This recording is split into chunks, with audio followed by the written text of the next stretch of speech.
இப்போ இருக்க சினிமா இண்டஸ்ட்ரியில எல்லா டைரக்டர்ஸுமே அவங்களோட ஃபர்ஸ்ட் சான்ஸ்க்காக ரொம்பவே கஷ்டப்படுறாங்க. ஒன்ஸ் சக்சஸ் ஆனதுக்கு அப்புறம் அடுத்த சான்ஸ் ஈஸியா கிடைச்சிடும். அவங்களோட அடுத்த படத்தையுமே சீக்கிரம் பண்ணிடுவாங்க. இப்படி எல்லாருமே ஒரே ட்ராக்ல ஓடிட்டு இருக்கும்போது ஆனா இவரு மட்டும் வேற ட்ராக்ல போனாரு. அவருதான் தியாகராஜன் குமார் ராஜா. ஆரண்யகாண்டம் டெபியூ படமா ரிலீஸ் ஆகி சக்சஸ் ஆகுது. நேஷனல் அவார்டையும் வாங்கினாரு அந்த படத்துக்காக. கிரிட்டிக்ஸ் அண்ட் மக்கள் இந்த படத்தை பிரமிச்சு பார்த்தாங்க. அவரோட அடுத்த படத்துக்கு ஆர்வமா வெயிட் பண்ணிட்டு இருந்தாங்க. But Kumar Raja all address இல்லாம காணாம போயிட்டாரு. கட் பண்ணா 1 இல்ல 2 இல்ல 3 இல்ல 9 வருஷத்துக்கு அப்புறம் அவரோட 2வது படமா சூப்பர் டீலக்ஸ் ரிலீஸ் ஆகுது. ஃபர்ஸ்ட் படத்தோட சக்சஸ்க்கு அப்புறம் எந்த டைரக்டர் இத்தனை வருஷம் பொறுமையா கதையை செதுக்கி படம் பண்ணுவாங்கன்னு சத்தியமா எனக்கு தெரியல. இதனால தான் இவரு வேற ட்ராக்ல போனாருன்னு ஸ்டார்டிங்லேயே சொன்னேன். சூப்பர் டீலக்ஸ் படத்தை எதிர்பார்த்த மாதிரியே கொடுத்தாரு பயங்கரமா. இன்னைக்கும் 6 இயர்ஸ் ஆஃப் சூப்பர் டீலக்ஸ்னு அந்த படத்தை பத்தி பேசிட்டு தான் இருக்கோம். ஃபியூச்சர்லயும் பேசிட்டு தான் இருக்க போறோம். வாழ்க்கையில பயப்படலாம், ஆனா கூச்சப்படக்கூடாது. புரியுதா? இந்த படமும் நேஷனல் அவார்டு வாங்குச்சு பெஸ்ட் சப்போர்ட்டிங் ரோலுக்கு. இந்த தடவை மக்களுக்கு நல்லாவே தெரிஞ்சிடுச்சு இந்த ஆள் பொறுமையா தான் படம் பண்ணுவாரு, சோ நம்ம வெயிட் பண்ணுவோம்னு எல்லாரும் அந்த மைண்ட் செட்டுக்கு வந்துட்டாங்க. கட் பண்ணா 2026 சினிமா ஃபேன்ஸ் எல்லாரும் பயங்கரமா மகிழ்ச்சியா இருக்காங்க.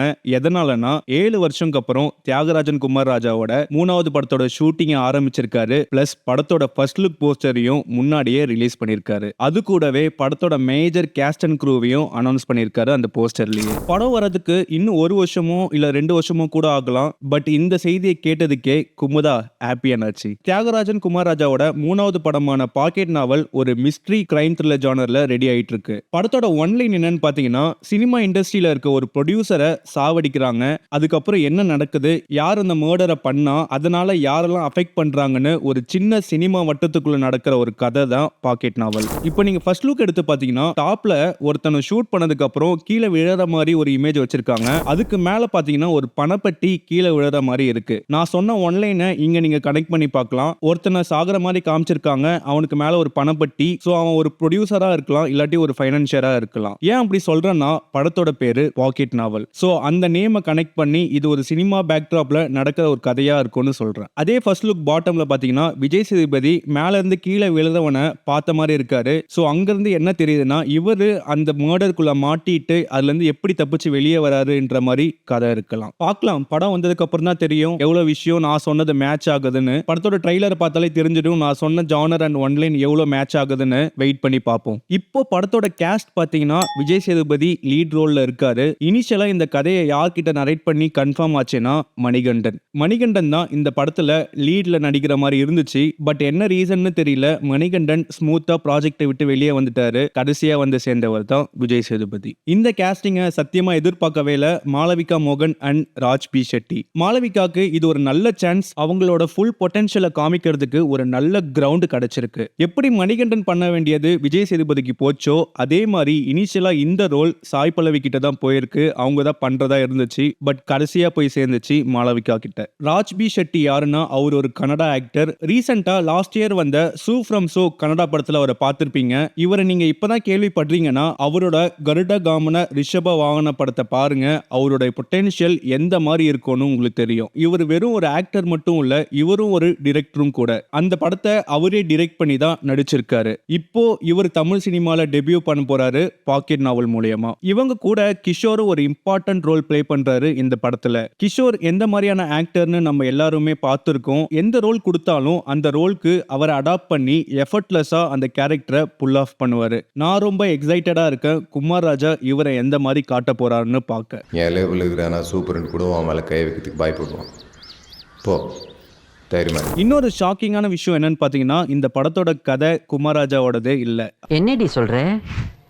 நீ என்ன சொல்ற? அப்போ படத்தோட ரைட்டர் யாருன்னு பாத்தீங்கன்னா, கொலைகாரன் அண்ட் வதந்தி வெப் சீரிஸோட ரைட்டர் டைரக்டர் ஆண்ட்ரூ லூயிஸ் தான் இந்த படத்துக்கு ஸ்டோரி அண்ட் ஸ்கிரீன் பிளே பண்றாரு. இப்போ நீங்க கனெக்ட் பண்ணி பார்க்கலாம், நான் ஸ்டார்டிங்ல ஏன் இந்த படத்தோட ஜானர் ஒரு மிஸ்ட்ரி கிரைம் த்ரில்லரா இருக்கும்னு சொன்னானு. ஏன்னா ரைட்டர் ஆண்ட்ரூ அதுல தான் எக்ஸ்பர்ட். தியாகராஜன் குமார் ராஜா இந்த படத்தை டைரக்ட் மட்டும் தான் பண்றாரு. லாஸ்ட் 2 படத்துக்கு யுவன் கூட கொலாபரேட் பண்ண குமார் ராஜா இந்த படத்துக்கு அவங்க அப்பா கூட சேர்ந்திருக்காரு. இவங்களோட காம்பினேஷன் மாடர்ன் லவ்லயே நல்லா இருந்துச்சு. கண்டிப்பா இதுலயும் வேற வேற மாதிரியான சம்பவம் இருக்க போகுது. யூசுவலா குமார் ராஜாவோட படத்துல சாங்ஸே இருக்காது. பட் இந்த தடவை பாக்கெட் நாவல் படத்துல சாங்ஸ் இருக்கு. அதுவும் ஒரு ரெட்ரோ ஸ்டைல்ல ஒரு ஐட்டம் நம்பரும் இருக்கு. ரெட்ரோ சாங்ஸை யூஸ் பண்ணிட்டு இருக்க இந்த ட்ரெண்ட்ல தலைவன் குமார் ராஜா ரெட்ரோ மேஸ்ட்ரோவே கூட்டிட்டு வந்து ஒரு ரெட்ரோ ஸ்டைல்ல ஒரு சாங்கை பண்ணியிருக்காரு. இது ஒரு டிப்பிக்கல் சாங் பிளேஸ்மெண்டா படத்துல இருக்காது.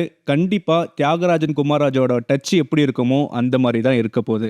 ஏன் படத்துல கண்டிப்பா சாங்ஸ் இருக்கும்னு சொல்றேன்னா, ஃபர்ஸ்ட் லுக் போஸ்டர்ல லிரிக்ஸ் பை யுகபாரதினு போட்டிருக்கு. டெக்னிக்கல் சைட்ல பார்த்தோம்னா சூப்பர் டீலக்ஸ்ல பண்ண அதே டெக்னீஷியன்ஸ் தான் இதுலயும் பண்றாங்க. Cinematographer Nirav Shah and editor Sathyaraj. ரீசெண்டா படத்தோட ஷூட் ஸ்டார்ட் பண்ணிருக்காங்க. குமார் ராஜா படத்தை எப்படி எடுப்பாருன்னு நமக்கு நல்லாவே தெரியும். ஒரு ஷாட்டை பெர்ஃபெக்ட்டா வர எத்தனை டேக் எடுப்பாருன்னு நமக்கு தெரியும். ஸோ மினிமம் 1 year ஆச்சும் ஆகும் படத்தை கம்ப்ளீட் பண்றதுக்கு. 2027 படத்தை நம்ம எக்ஸ்பெக்ட் பண்ணலாம். குமார் ராஜாவை இந்த விஷயத்துல அப்ரிஷியேட் பண்ணியே ஆகணும். என்னதான் 2 படமும் பெரிய சக்சஸ் ஆனாலும் அடுத்த படத்தை நானே எழுதி நானே தான் எடுப்பேன்னு இப்ப இருக்க மத்தவங்கள மாதிரி இல்லாம ரைட்டர் கூட கொலாபரேட் பண்ணியிருக்காரு இந்த படத்துக்கு. இது ஒரு நல்ல எக்ஸாம்பிளாகவும் அமைஞ்சிருக்கு தமிழ் சினிமாக்கு. மலையாள சினிமாவை பார்த்தீங்கன்னா அவங்களோட சீக்ரெட் சக்சஸ்க்கான காரணமே இதுதான். அங்க ரைட்டருக்கு இம்பார்ட்டன்ஸ் கொடுக்கறாங்க.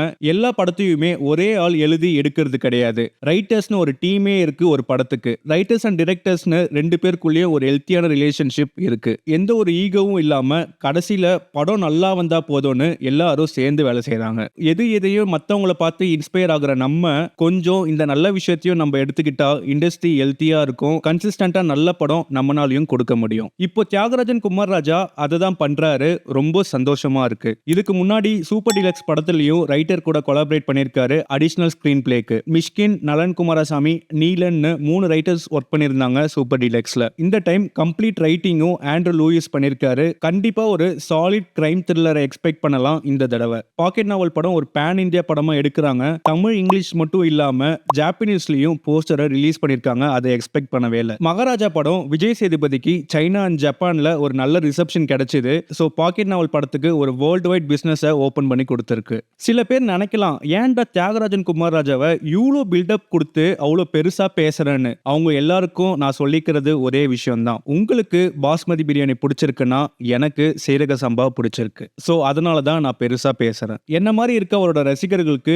அவரோட படம் பிடிச்சிருக்கு, அவரோட ஃபிலிம் மேக்கிங் ஸ்டைல் பிடிச்சிருக்கு, அவரோட ஐடியாலஜி பிடிச்சிருக்கு, மொத்தத்துல அவரையே பிடிச்சிருக்கு. இத்தனை வருஷத்துக்கு அப்புறம் இந்த ஆளோட அடுத்த போஸ்டர் பார்த்த ஃபீலிங் எப்படி இருந்துச்சுன்னு எங்களுக்கு மட்டும் தான் தெரியும். பாக்கெட் நாவல் படத்துல என்ன டீடைலிங்லாம் இருக்க போது, அவரோட முன்னாடி படங்கள்ல இருந்து எந்தெந்த விஷயத்தெல்லாம் இதுல கொண்டு வர போறாருன்னு நினைச்சாலே ஐப்டா இருக்கு. Super deluxe and modern love சென்னையில இருந்து நினைவு ஒரு பறவைன்னு இந்த 2 படத்தை பத்தியும் டீடைல்டா பேசி ஆல்ரெடி வீடியோ போட்டிருக்கேன். பார்க்காதவங்க போய் பாருங்க. அந்த வீடியோ மாதிரியே ஆரண்ய காண்டம் படத்துக்கும் போடணும்னு நீங்க ஆசைப்பட்டீங்கன்னா ஆரண்ய காண்டம்னு கமெண்ட் பண்ணுங்க, செஞ்சிடலாம். நீங்க என்ன மாதிரியே தியாகராஜன் குமார் ராஜாவோட ஃபேனா இருந்தீங்கன்னா வீடியோக்கு லைக்கை போட்டு ஃப்ரைடே ஃபிலிம்ஸை சப்ஸ்கிரைப் பண்ணாம பாக்குறீங்கன்னா சப்ஸ்கிரைப் பண்ணிடுங்க. அடுத்த வீடியோல பார்க்கலாம்.